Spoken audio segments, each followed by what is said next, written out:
Hello and welcome. You are watching In Your Interest here on News9 Live. I am Krishna Kumar. First up, a quick check of all our headlines.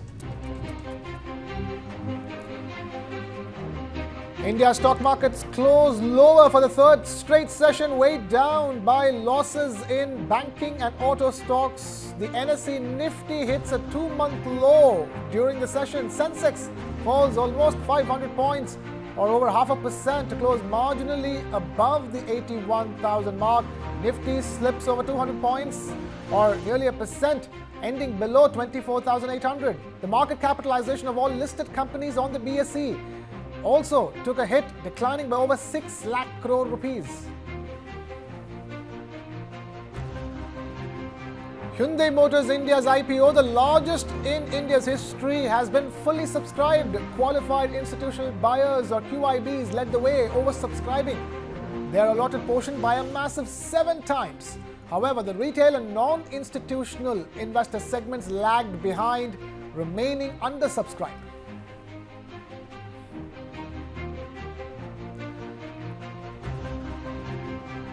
In corporate earnings, profits saw a modest 2.2% increase quarter-on-quarter, while revenues grew by 4.2% for Infosys. However, what the market will appreciate is Infosys raising its revenue growth guidance. The company now expects constant currency revenue growth between 3.75 to 4.5% for the upcoming financial year, up from its previous forecast of 3 to 4%.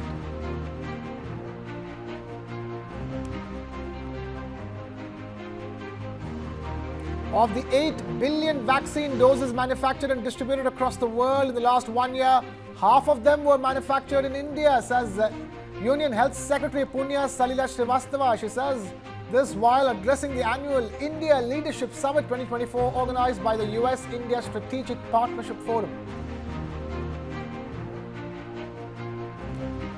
Since Shaktikanta Das took over as RBI governor in December 2018, India's gold reserves have surged by approximately 211%.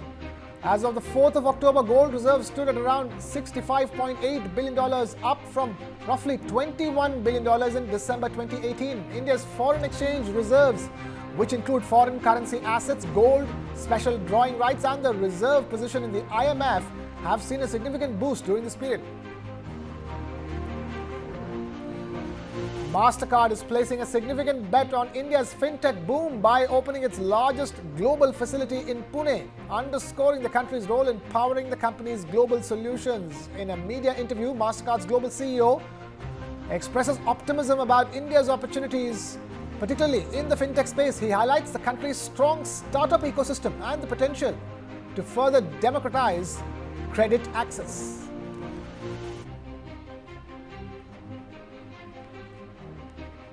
The number of generative AI startups in India surged over 3.5 times, growing from over 66 in the first half of the year 2023 to more than 240 by the same period in 2024, according to a report by industry body NASSCOM. This rapid growth has been driven by the launch of 17 native Gen AI language models and a significant rise in startups offering generative AI assistants, which now account for nearly 80% of newly added startups over the past year.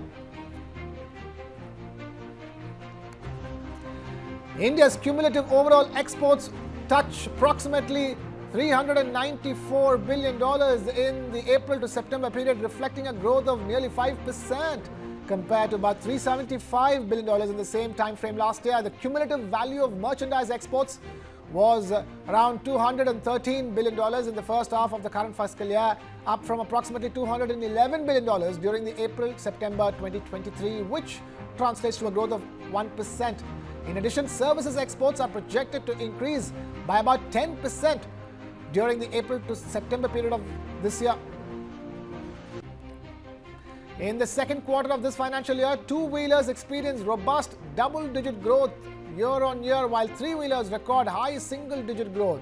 However, wholesale volume trends varied across segments. Original equipment manufacturers reported mixed results in terms of revenue growth and margins for the July to September period, with two-wheelers notably outperforming other segments.